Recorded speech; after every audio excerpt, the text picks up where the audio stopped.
তো hello everyone, তোমরা সবাই কেমন আছো? আশা করি সবাই অনেক অনেক ভালো আছো। তো চলে আসলাম নতুন একটা ব্লগ নিয়ে, আর এই ব্লগে থাকতেছে কিভাবে আমার বিড়ালকে গোসল করাই। তো প্রথমত আমার বিড়ালকে নিয়ে আমি বাসা থেকে বেরোয় একটা অটো নিয়েছি। তো সেই অটোতে করে আমি চলে আসলাম আমার নানুদের বাসায়, যেখানে অনেক বড় একটা নদী আছে। তো গোসল করানোর আগে বিড়ালটাকে খাবার দিয়ে নিলাম, যাতে সে শান্তি মতো খাইতে পারে। তো খাবারটা দেওয়ার পরে দেখলাম বিড়ালটা কিছুক্ষণ শুকে কিন্তু খাবারটা খাইতেছিল না। তো এইটা দেখে আমি পুরাই হতাশ হয়ে গেলাম, খাবারটা কি নষ্ট হয়ে যাবে এখন? এরপরে আমি আর আমার মামা রেডি হয়ে গেলাম বিড়ালটাকে গোসল করানোর জন্য। তো বিড়ালটাকে গোসল করানোর জন্য একটা প্লাস্টিকের ডিশ নিয়ে নিলাম, যাতে বিড়ালটাকে গোসল করানো যায়। আর এখানে পরিমাণ মতো বিড়ালের শ্যাম্পুটা দিয়ে নিলাম, যাতে বিড়ালকে গোসল করানো যায়। আর আমার কাছে বারবার কেমন জানি মনে হইতেছে শ্যাম্পুটা কম হয়ে গেছে, তাই আরেকটু দিয়ে নিলাম। তো এরপরে আমার বিড়াল আর কি মোকোকে আমি এর ভিতরে দিয়ে দিলাম। প্রথমে তো ভাবছিলাম সে শান্তি মতোই গোসলটা করবে, তো তারপরে দেখলাম সে ছটফট করতেছে, গোসল করবে না। তো আমাদের শ্যাম্পু করানো শেষ, এখন হলো অপেক্ষার টাইম।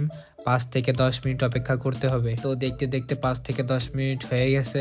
এরপরে সেই শ্যাম্পু দেওয়া পানি ফেলাই দিছি এবং পরিষ্কার পানি আনতে গেছি, যাতে বিড়ালটাকে গোসল করানো যায়। এদিকে কিন্তু বিড়ালের পরিষ্কার অলরেডি চলতেছে। তো আমি তো বিড়ালের সেই শ্যাম্পুটা ভিতরে রাখছি এবং বিড়ালকে গোসল করানোর জন্য তো এখানে পরিষ্কার পানিতে বিড়ালকে কিন্তু খুব যত্ন সহকারে গোসল করানো হইতেছিল। তো আমারও অনেক ভালো লাগতেছিল যে মোকোর একটা গোসল হয়ে গেলে মোকোটা অনেক পরিষ্কার থাকবে না। আসলে ও বাসার বাইরে বেশি যায় না, তবে আমি যদি দরজা খুলি তাহলে ও হুট করে বের হয়ে যায়। তো তখনই তার হাতে আর পায়ে ময়লা মাখে। দেখছি কি আর জানিস, বিরাজ ধরে দাঁত দুধ মাথায় দেয়, ধারে কান করে দেয়, কানে মারি লাগলো রে, এদি কানে ঢুকবে না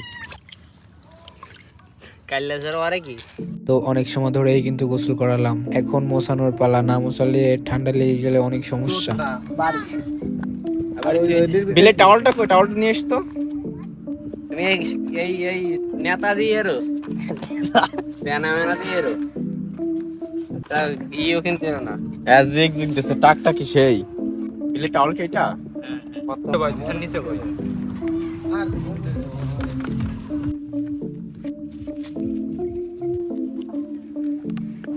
তো অবশেষে কিন্তু বিড়ালের গোসলটা কমপ্লিট। এইবার ওকে রাখছি রোদে শুকাইতে, যাতে ওর গায়ের পানি পুরোপুরি শুকাই যায়। সো গাইস, ভিডিওটা এই পর্যন্ত।